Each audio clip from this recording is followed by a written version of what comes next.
We are going through a massive shift right now, and my greatest advice for you is be in that moment to moment, addressing your inner reactions, addressing the way that you respond.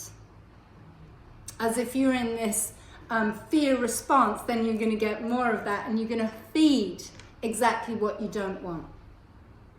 There's so much things being thrown out there right now to create inner separation, to create this society of obedience. And if you're not being obedient, i.e. conforming with the rules and the regulations that they're putting out there, then you're seen as being made a spectacle, being made an example of. We need to start realizing, if you haven't realized already, is to see what it is within yourself that you need to bring back into that equilibrium, that balance within yourself. To realize as well, there may be people in your life that have totally different views to you. These may be the people that are closest to you, your family. Send them love, send them kindness, send them compassion. And you may have to just choose to step away. To know that, I was just chatting to a friend, that for many of us, this is not something that happened overnight. Awareness was not something that happened overnight. It may have been from going through a really, really intense personal development program and then completely coming apart. I know for me it began in like 2000 and 2002, having people pull me aside and going, hey, your body's like in this crazy 8 right now. And me having no awareness of what that meant. And then the shaman would take me to one side and do some work on my body. And I remember going out, being put out cold for like 2.5 hours as he pulled out this dark energy, this psychic energy that was feeding off me. It was like this entity all the way in my pelvis. And then coming out of there and having a little bit more clarity, having a little bit more awareness. And then, I sort of went back to my old habits. And then a little bit further down the track, another teacher came up and they gave me a little piece of the information, or they gave me an opportunity to be able to shift. And some of the opportunities I saw, some of them I pushed away, or I wasn't ready, or I thought I wasn't ready because fear was coming up, because I didn't know what was going to be on the other side of it. And then, I went on this other little journey, and then I got into my yoga training, and then I got to see certain things that I actually needed to be the change. And it wasn't something that happened overnight. It was something that layer by layer, it was like taking the veils off the lampshade. You see, when you're not aware, you've got not aware and aware. It's not about waking people up. We're already awake in whatever level of awareness that we're at. And wherever we're at is where we're meant to be at, to then have the lessons, to have the suffering, to have the adversity, to maybe have it so in your fucking face. When it's on your doorstep, you can't hide from it. You can't run from it. It's very real. What's the greatest thing we can learn how to do? Address what it is within yourself. Address the shadow aspect. This is why I love the shadow work. I'm opening up space. I've got women coming on next week where we're going into it and we're looking at the way that those shadows are still hiding there, about bringing that person into their complete wholeness of remembrance of a powerful sovereign being of who they came here to be. And then in a few weeks after that, opening up space for the brothers, so they can start to see what aspects within themselves that are still making wrong, or they haven't fully brought up into the light, to learn how to love, to honor, to celebrate. in all your sovereignty.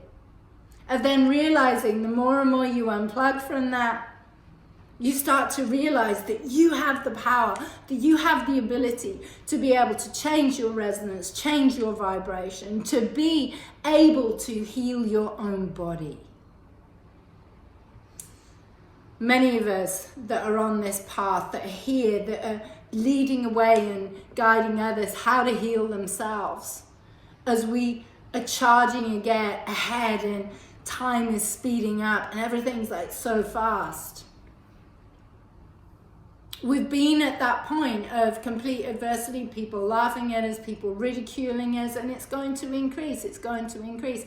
Every opportunity to try and silence you. So we need to become more and more smarter, more resilient, to refine our message so we can kill chip, chip, chip, chip, chip away.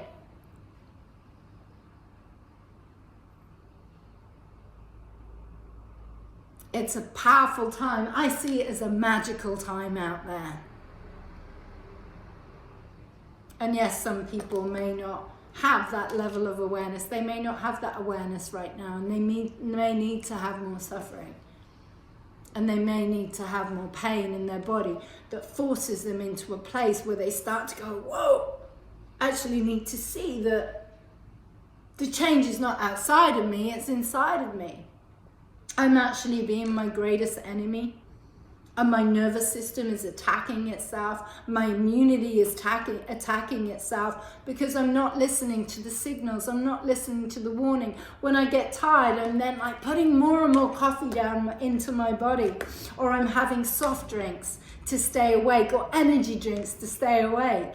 And then you're making your body more and more acidic, and you're missing the whole point. We came here to alkalize, to energize, to get ignited, to realize that you can be free of that. No thing or no one can ever take your power away once you tap into your infinite source of power, that you are infinitely the creator. You get to choose. You get to navigate it. You get to be the commander of your ship. And with that tiny, I saw it on V for Vendetta, and it was like, when you're pushed into that place and you're still being tempted, you're still being coerced because they want you to conform to be like everyone else, never give up your integrity. Your integrity may be this tiny little inch that is left there. It's the only little inch that's left there. And you're still in that power of that choice of saying no. In that tiny inch, there's potency, there's richness, there is a power, there's an infinite power where you start to face and you become fearless. You become the explorer, to keep exploring, to leaping into the unknown, as who you are being today is not who you were yesterday. Or you can keep dragging that story around and keep creating exactly what you don't want and get more and more confirmation of universe showing and reinforcing that false belief that you have. Because you're afraid to step out of line. You're afraid to step out of conformity to obedience. So you stay in this whole paradigm of fear. There is a potency within you, a raw sensuality. Your sensuality is your healing power. It's been dirtied up, it's been shamed, it's been made of sexual to feed off of demonic. And it's the most purest, most delightful, most intimate, most potent, most limitless essence you can tap into. And it's within each and every one of you. It is your life force to be a force for good, to be a force for truth, to share your purpose with love and integrity. My name is Zoe-Anna. Have a magical day. Please DM me, send me a message, and we can take your ship to the next level. Mwah. Love, light.